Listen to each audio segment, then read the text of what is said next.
আমার আঙ্গুলগুলো দেখতেছেন?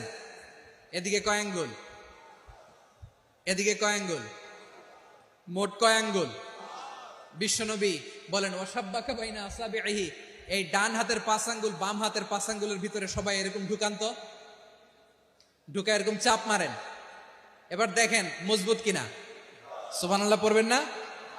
বিশ্বনবী বললেন ডান হাতের 5 আঙ্গুল বা হাতের 5 আঙ্গুলের মধ্যে ঢুকিয়ে দিলে যেমন শক্ত আর মজবুত, মুমিন ভাইদের মধ্যে সম্পর্ক এমন মজবুত। পড়েন সুবহানাল্লাহ। এরকম 5 আঙ্গুল ঢুকিয়ে এরকম শক্ত করেন, এরকম মজবুত। আল মুমিনু লিল মুমিনি কাল বুনিয়ান ইয়াশুদ্দু বা'দুহু বা'দা ওয়া শাব্বাকা বাইনা আসাবিহি। তাহলে আমরা এক উম্মাহ, আমরা এক উৎস থেকে এসেছি, আমরা এক দেহ এক প্রাণ, আমাদের সম্পর্ক বড় মজবুত। এবার আল্লাহরে বললাম, আল্লাহ আমাদের সম্পর্কটার একটা